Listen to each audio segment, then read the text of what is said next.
ولقد بعثنا في كل أمة رسولا أن اعبدوا الله واجتنبوا الطاغوت.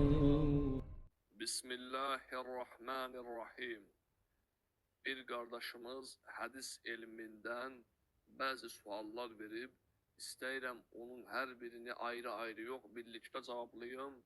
İnşallah faydalı olar. Birinci sual belədir ki, aziz hadis nədir? Aziz hadis. Hadisin hər təbəqəsində ravilərin sayı ən azı 2 nəfər olan hadisə deyilir. Yəni 2 və daha çox. Yəni 1 nəfər yox, 2 və ya daha çox ravi nəql edən hadisə deyilir. O hadis ki, 1 yox, tək yox, 2 və ya daha artıq ravi onu nəql edib. Buna deyilir aziz hadis.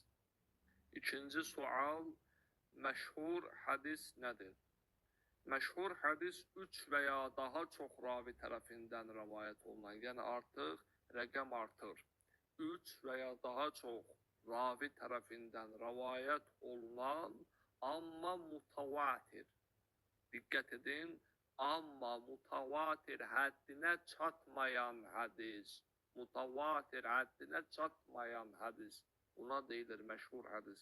Yəni alimlər arasında və insanlar içində tanınmış olur. Məşhurdur adı üzərində.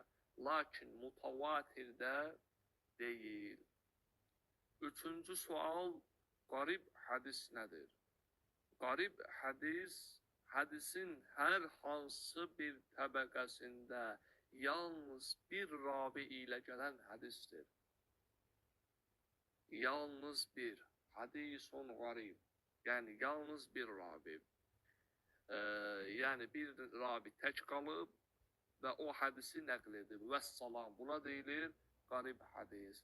Adlarından da mənaları zaten biraz bəlli olur. Sonra digər sual, fərd hadis. Fərd hadis mənası qərib hadisə yaxındır. Qərib hadis. Bir ravi ilə tək gələn hadisə fərd hadis deyilir. Yəni fərddə. Bəzən alimlər qərib və fərd sözlərini eyni mənada işlədirlər. Yəni artıq ayrı-ayrı deməyə ehtiyac duymayıblar. Ona görə də fərd sözünü bir çox insan duymaya bilər. Fərdi. Elə bu mənaya gəlir, bu mənadan. Qərib zaten onun yerini alır. Və 5-ci və son sualda belədir ki, əhəd hadis nədir? Əhəd. Hadisun əhəd. Mutavatir olmayan, diqqət edin, mutavatir olmayan bütün hədislərə əhəd hadis deyilir.